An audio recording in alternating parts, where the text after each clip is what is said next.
stop being lazy. Yeah. And I became creative. Yeah. And I learned how to create it. And now that pride's for me. So come see. Oh, come here. Welcome back to the Silver Lining Atlanta Falcons podcast. I'm your host, Sterlington. This is your co-host, Cameron. And we back at it again with another episode of the podcast. First and foremost, what's going on with you, Cam? Hey man, I'm feeling pretty good. You know, I've come to terms with the week 5, week 6 loss against the San Francisco 49ers. It is what it is. Feeling optimistic about this upcoming game. We are playing the Miami Dolphins, and you know what? If there's any team doing worse than us, it's them. This is a team that could be potentially playing for the number 1 draft pick.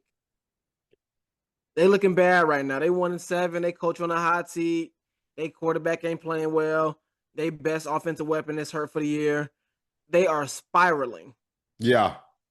So if we don't look good against this team, hey, there are going to be even more questions to be answered.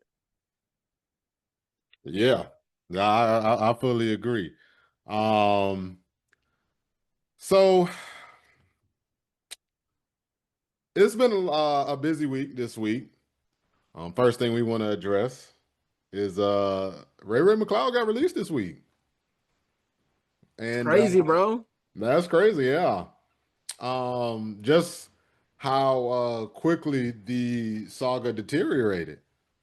You know what I'm saying? There were some and see when things play out a certain way, it puts it in your head to look back on certain other things with a different perspective. You know, now that you're seeing it unfold, it's like, there was that route that they said, when he in the Commanders game, a pass from Michael Penix Jr. that turned into an interception was because Ray ran the wrong route.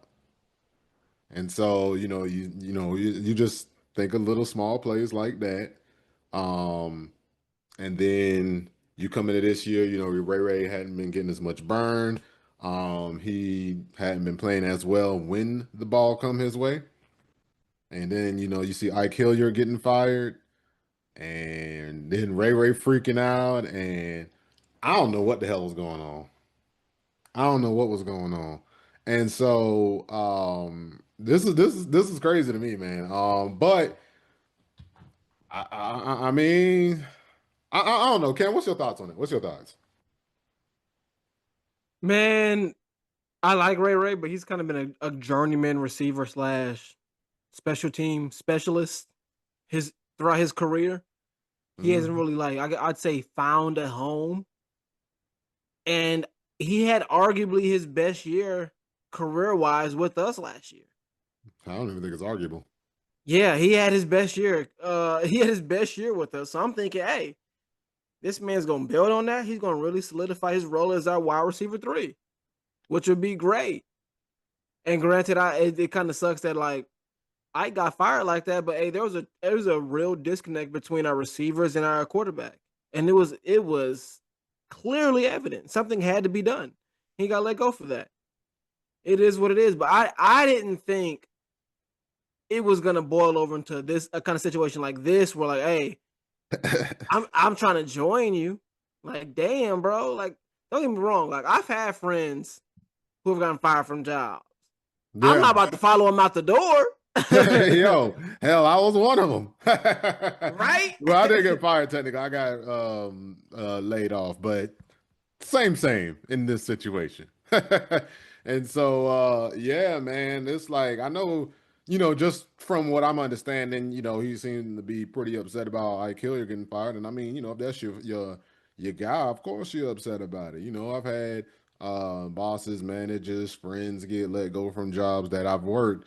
And it did suck, but I still got a mouths to feed. I got bills to pay, and you living the dream, man. You are a professional football player. The one thing you don't want to do is, blow that and get a reputation, and you had your best year with us last year, which could have been good for your next contract. but now you ruining what was your best situation, and or maybe he did, maybe he didn't. That's the thing. We don't know what was going on, but just from the reports that we hearing, it's like, oh wow, yeah, you ruined your best situation um, for nothing. So that is what that is. That's the thing. But the next thing to come up is just a little joint topic. Um, I think it's fair to say, of me to say, for both of us, we've been fairly underwhelmed with Zach Robinson's play calling. It reared its ugly head again last week, but that's also being paired with Penix's play. Penix has not been perfect. He has definitely missed some throws.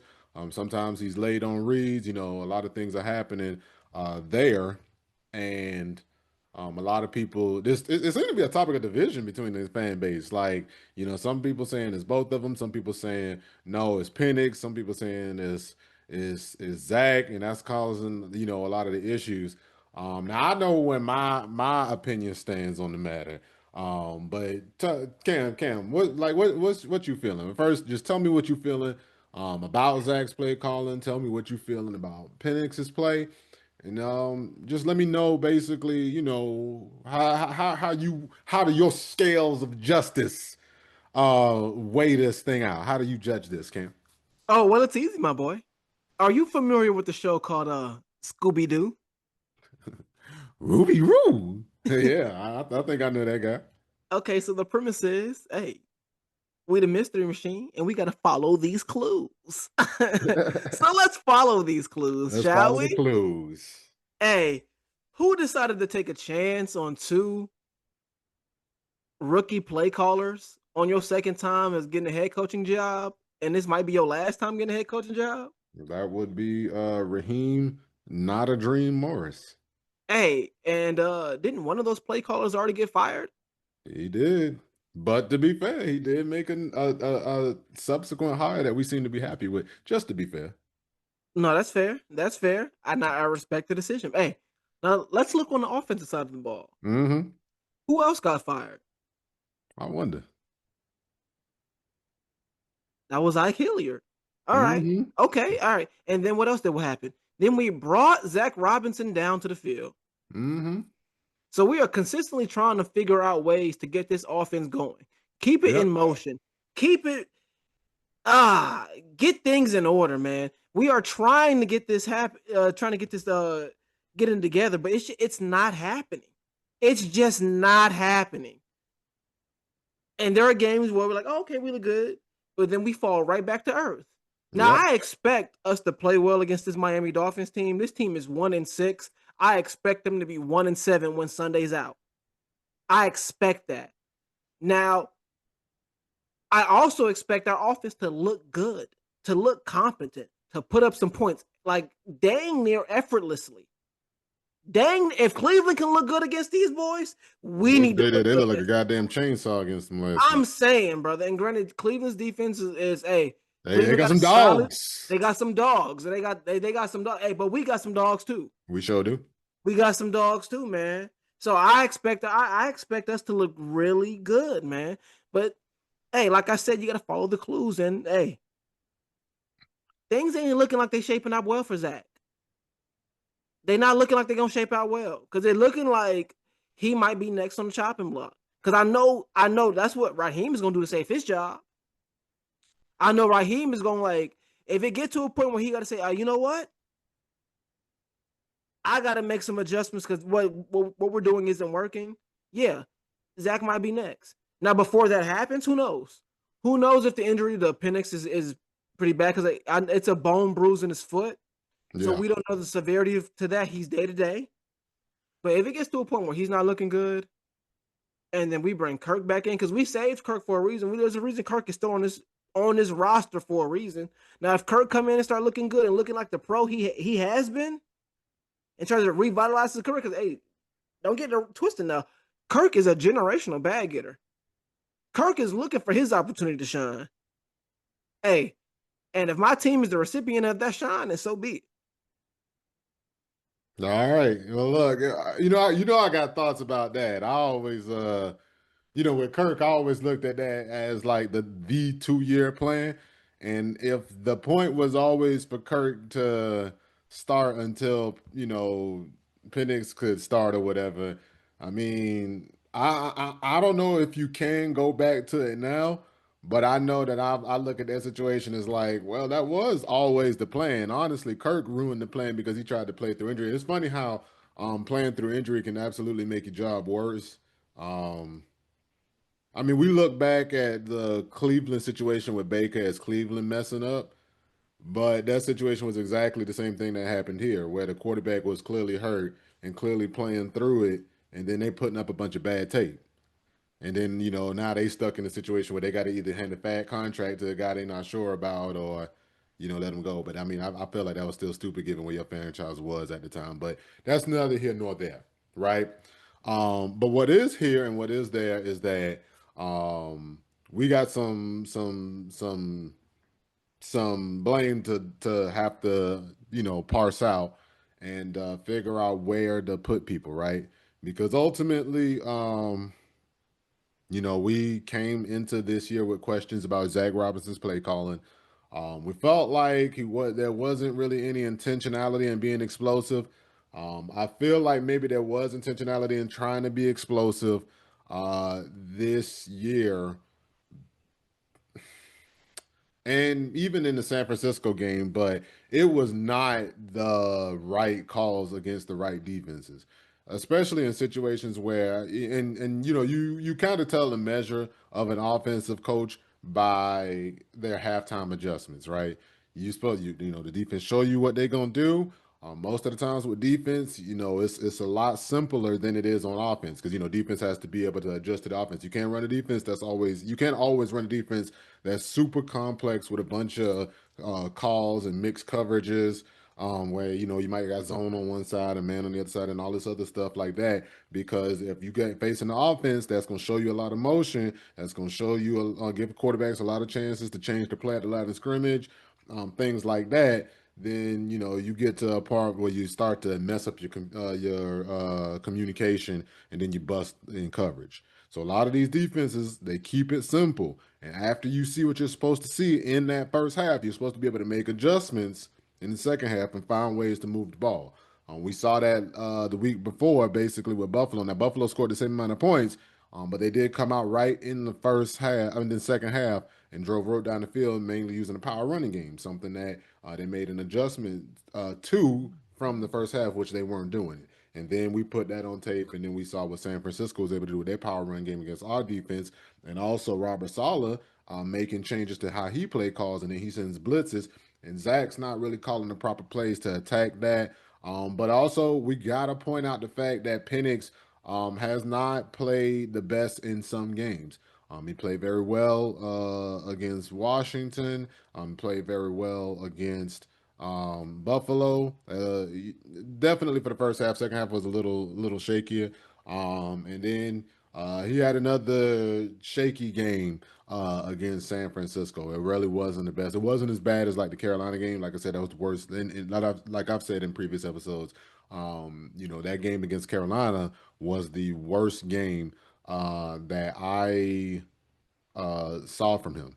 I felt like, all right, this is a guy who, he doesn't really have his accuracy together. He don't have his reads together. He get into the line of scrimmage late. He not able, making any adjustments. He looked bad that game. This past game, he got under a lot of pressure. He made a lot of decisions to be quick to get rid of the ball. But a lot of times, to me, when I see a quarterback being quick to get rid of the ball, and he's never throwing to a check down or throwing to a tight end or throwing anything that seems like it's prepared for the situation, I put that on the play caller.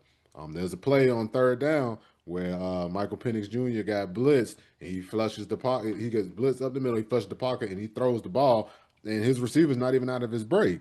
And there's no option for a check down. And I'm like, they've been blitzing in these situations. That's the other thing too. When you talk about the defense being simple, it's like, all right, we look at that and then we say We know what they're going to do. They've shown their tendencies in certain situations. They've shown that in a lot of third down situations, they're going to blitz. And since they're going to blitz on those third down situations, we need to be able to take advantage of those situations. And then we still seeing that in those situations, Zach Robinson is not making the play calls that shows, okay, I'm prepared specifically for this situation on this down, right? Like maybe you mediocre on first down, you mediocre on second, but on third, you know what they're gonna do because they've been doing it all night, and then you get something that works, and that's why you have some teams that's successful on third downs, even in situations where they are behind on the sticks, because now they're looking at that and they know what the other team's tendency is in these situations, and then they have the play call to exploit that, even if they don't have the play call to exploit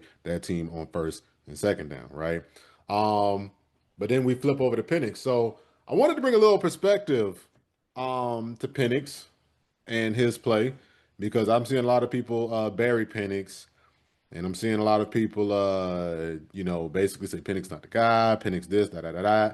And then they say, man, Matt Ryan led us to the playoffs with, less weapons and with, a worse defense.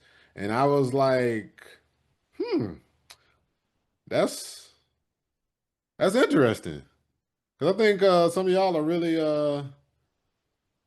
remembering 2008 a little differently. So I'm not super old or nothing. I'm 34.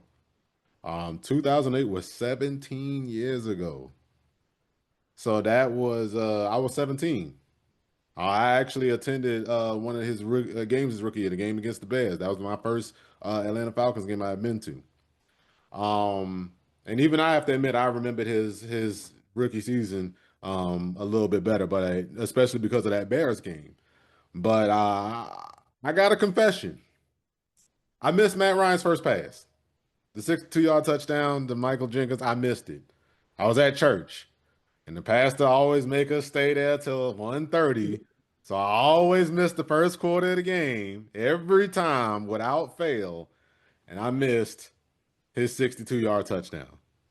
And then, I saw Michael Turner running all over the Lions that game. I remember that.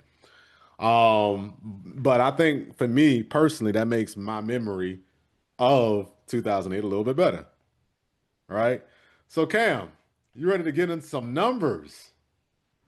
Throw a moment, my Ready boy. to make some comparisons because I believe you brought this up before we got on, right? It wasn't Matt Ryan on an episode. What was it? What was he doing? He was talking about his rookie and how they ready to switch ship on Penix. Tell me about Yeah, that. he was talking to JJ Watt about these rookies and whatnot, and how quickly people are quick to jump ship on them. Right, right, right. Well, what did he say specifically? Just tell me some things he said. He pretty much talked about like, hey, I want to say it was maybe his second start against like the Bucks. He went for like 3 for 17 in the first half. Mm.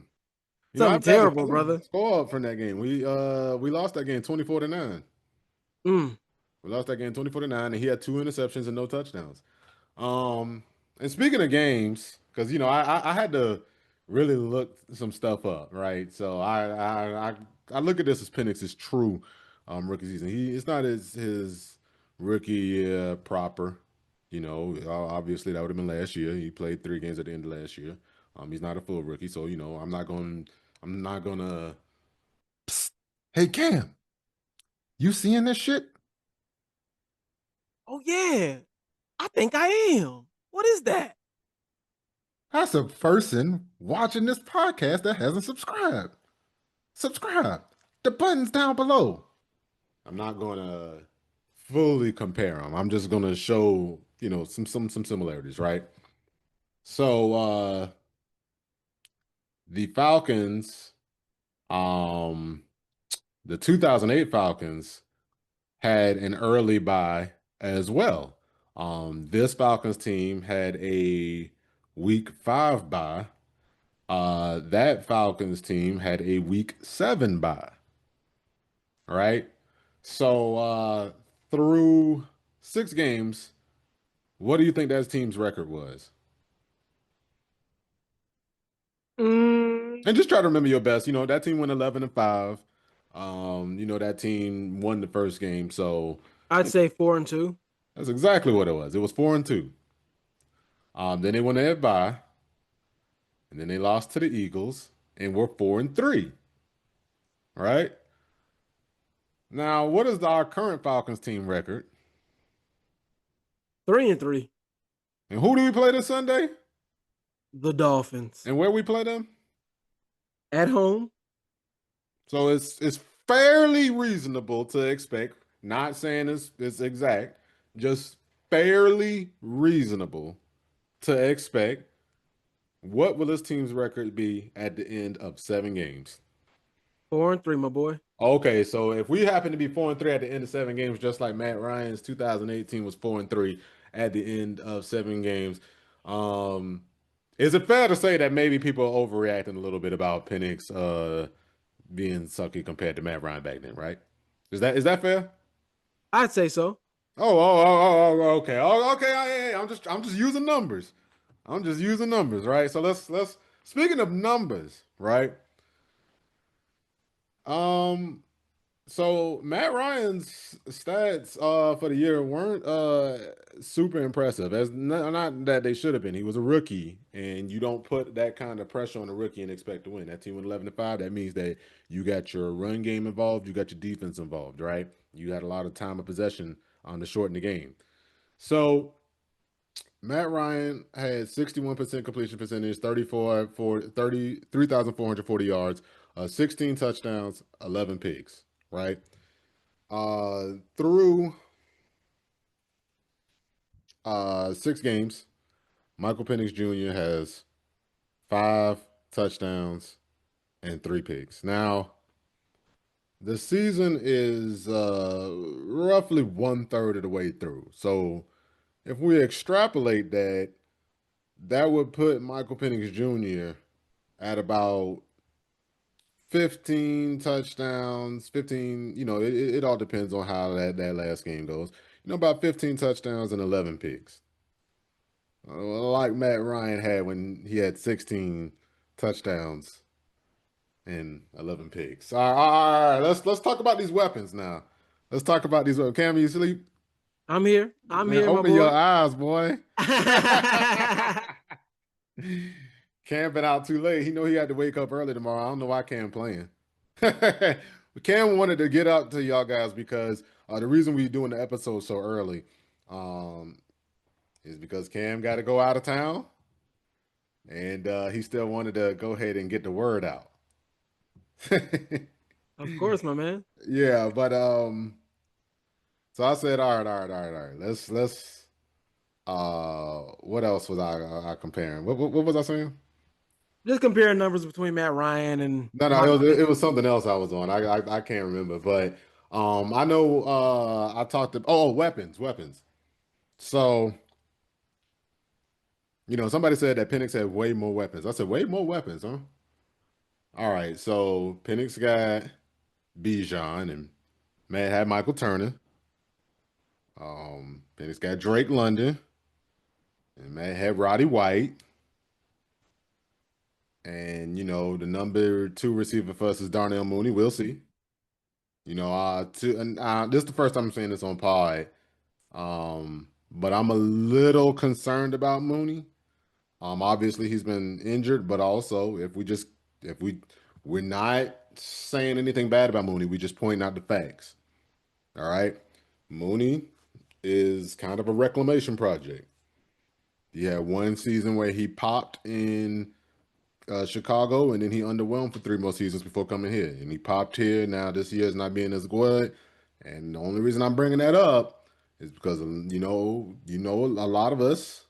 I say us because we are a Falcons collective. I did not feel this way individually, but us as a collective.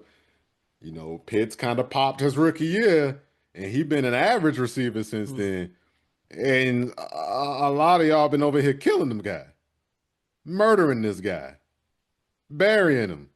So, I'm just going to say the same thing about Mooney. I don't think you can compare him any better than, say Michael Jenkins was that specific year. All right, now we do have Kyle Pitts. I mean, he's got more talent than Ben Hartsock. I'll give you that. But the talent on offense is pretty comparable to that, too. I say all of this because I got more that I could talk on, but we not I don't want to come off sound like I disparage the franchise GOAT, or Julio. It all depends, in talent, Julio, but in terms of impact, you can't beat the impact that Matt Ryan had when he came here. Especially off the heels of that stuff with Vic, right? So I say all of this to say, calm down. We don't need to bury Penix and act like the season's over after having gone 3-3, especially when all three of our losses this year have come against a team that currently has a winning record. Believe it or not, I know y'all think the Panthers sorry. They're 4-3. They got a winning record. The Bucks, multi-time winner of this division consecutively. San Francisco, a team that has made some Super Bowls in recent memory, a top 10. Mhm. Yeah. You lost to three teams that got a winning record. And you beat some teams that now have a losing record, but they had a winning record at the time you played them. The Vikings and the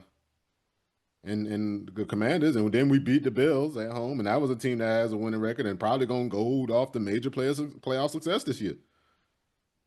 All right, and just again bring that perspective.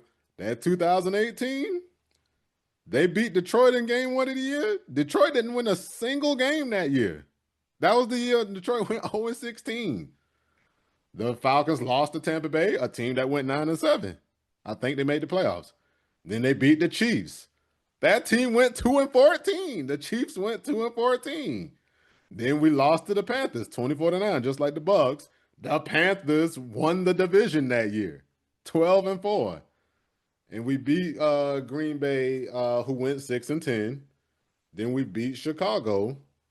That was our first win against a team with a winning record, and they went like 9-7.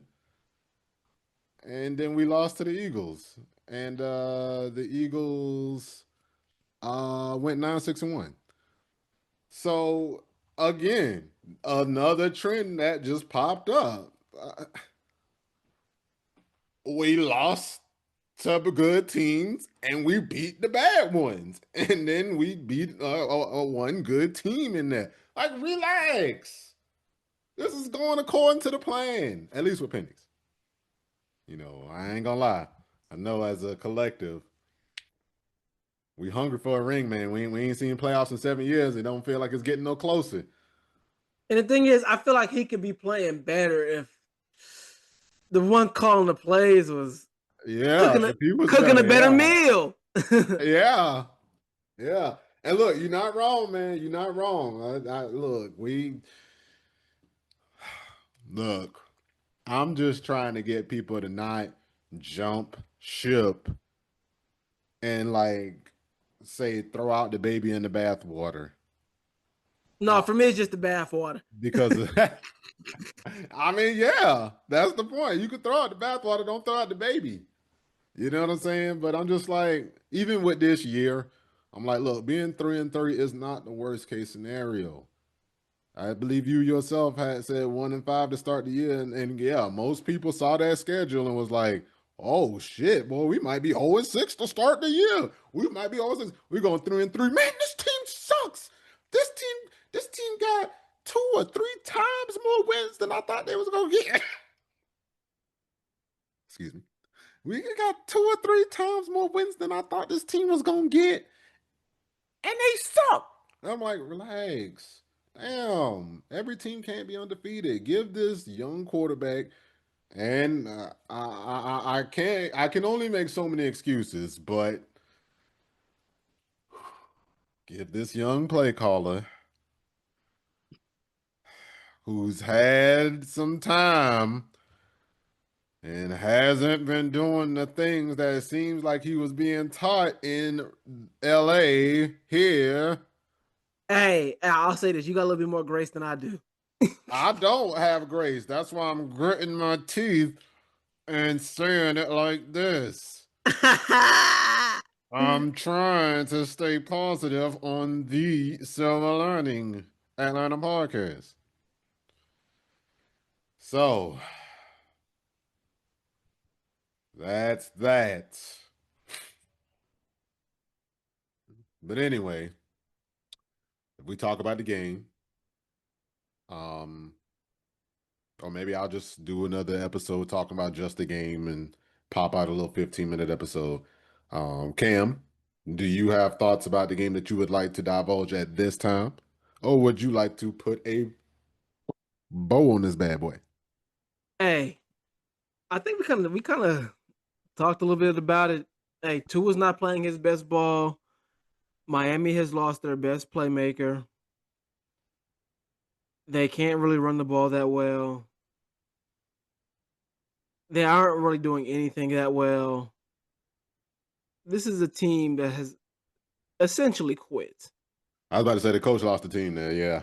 Mike McDaniel, especially if we win convincingly, which I think we should, like I don't want us to just win a close game. Granted, we might get their best shot because McDaniels Like knows fight for his that job. Yeah. he's fighting for his job. So we probably gonna get their best shot.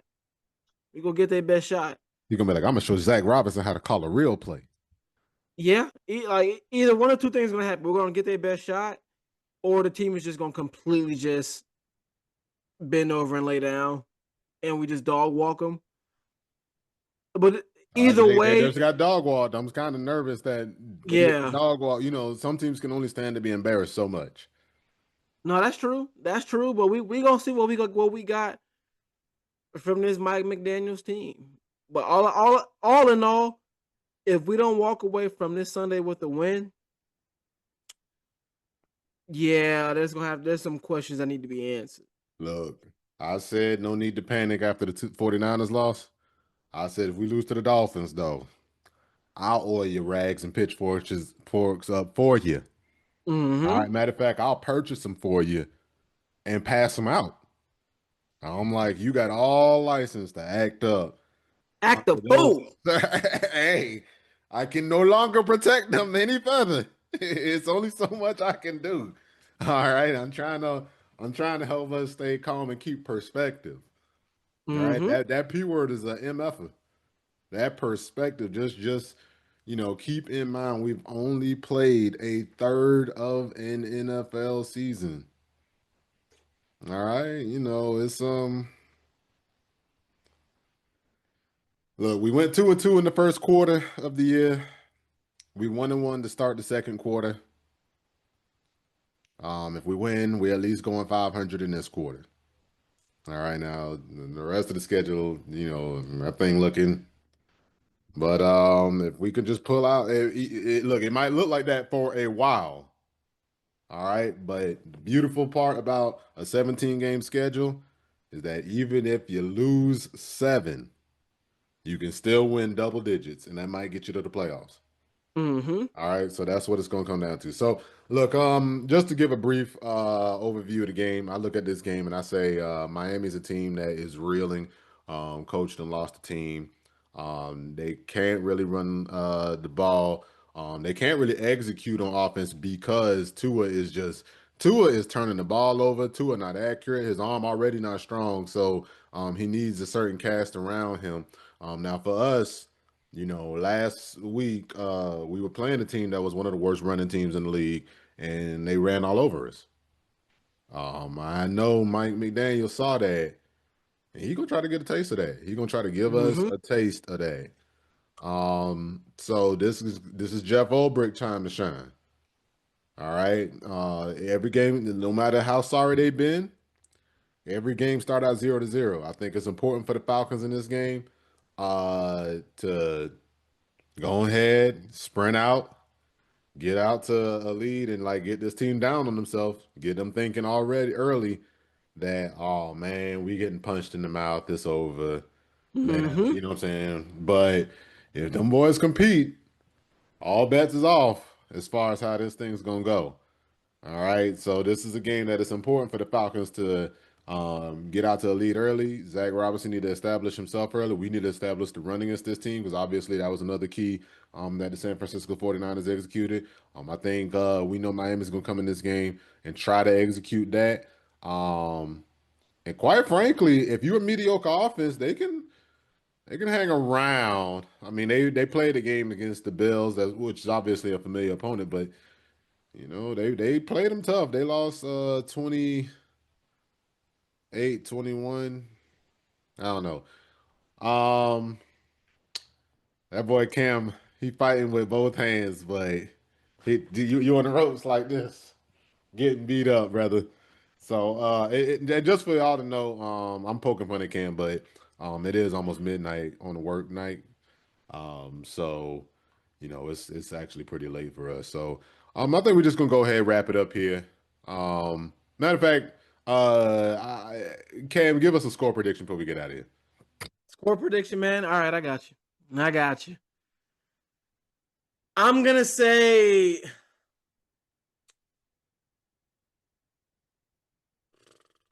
I'm gonna say 27-13. All right. Well, let's see. I think this at home can probably be our best or second best offensive performance. The most points we've scored in the game this year is 34. That was against the Commanders. So I'm gonna go, especially after a bad offensive performance. That's when I think Zach gonna really get in his bag, and then reel us back in. That's how the Falcons do. Can't let you get too much doom, or you'll just get off the wagon. They got to give you. They gotta do it like that, like that little fisherman talking about some. Oh, got a dollar for you. Oh, got to be quicker than that. That's how the Falcons got to do Mm-hmm. you. So, I'm gonna pick them to win. These wild predictions. I'm always picking these boys, boy. I'll pick them